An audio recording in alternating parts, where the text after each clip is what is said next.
सूलीअ ते सजायो त हलिया ईंदासीं। ही मेड़ ख़ुशियुनि जा हर रोज़ ॾिसूं था।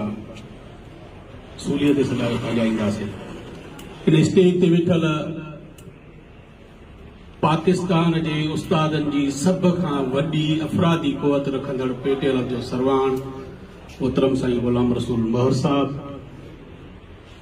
मोतलब इन ज़िले जो इन मेज़बानी कंदड़ ज़िले जो सदर मोहतरम अशफाक धामराव साहब, मोजो भाउ साईं अब्दुल जब्बार खोसो सदर पेटेल ज़िला जैकाबाद, डिवीज़नल कायम मकाम सदर मोहतरम साईं अल्ताफ सुहाग साहब, मोजो भाउ मोजो नाले भाई ज़िले कंदकोट कश्मीर जो सदर साईं मुमताज़ चाचड़ साहब, स्टेज ते बीठल ॿिया डिवीज़न जा उहिदेदार साईं असलम देदर साहब, साईं धरपाली साहब, इन पिंडाल में वेठल मुख़्तलिफ़ ज़िलनि ऐं तालुक़नि खां आयल उहिदेदार ऐं वर्कर सभिनी खे अस्सलाम वालेकुम।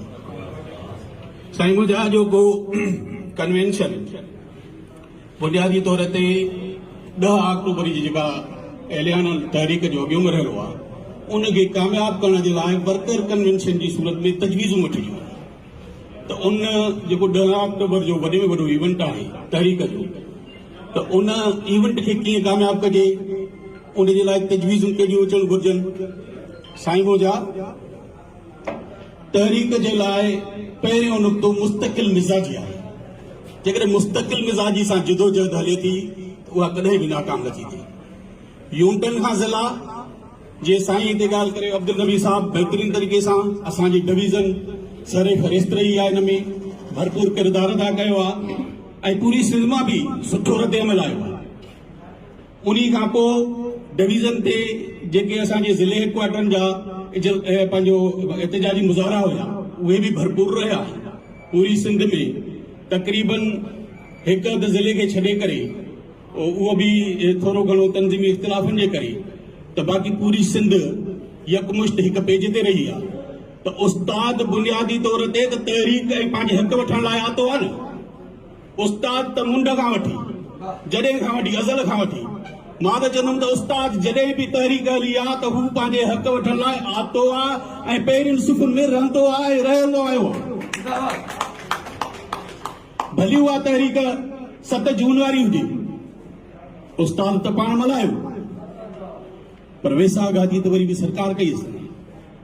उस्ताद त हाणे बि मल्हाए थो, उस्ताद त हाणे बि आतो आहे त असां पंहिंजा हक़ कीअं था वठूं। सरदार शाह त मां हमेशह पंहिंजी स्पीच में चवंदो आहियां इहा हिमत त हुनखे आहे कोन जो सिंध जे उस्तादनि खां टेस्ट वठी सघे। ही हिकिड़ो असांजो पैरामीटर चेक करण जे लाइ हुन छो छॾियो आहे। आलमी लेवल ते सिंध जो तालीम खातो रवेनो खे पुलिस खाते खे पोइते छॾे करप्शन में पहिरियों नंबर खयो आहे। इहो तव्हां असांखे वधीक केरु ॼाणे थो। हुनखे ख़बर आहे त सभ खां वधीक सिंध में शऊरवंत तबिको उस्ताद जो तबिको आहे। हुन डायरेक्ट हिटिंग हुनखे कयो त मुंहिंजी करप्शन खे हाईलाइट था कनि।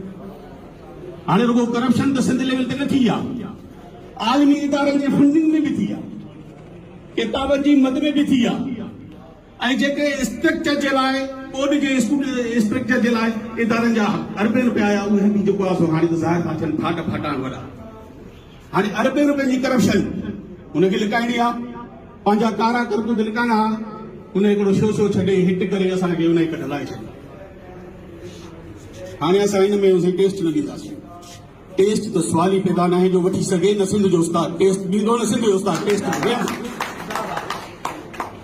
टेस्ट छो आहे। महज़ असांखे पंहिंजे मुतालबनि खां पोइते करण जी हिकु साज़िश आहे।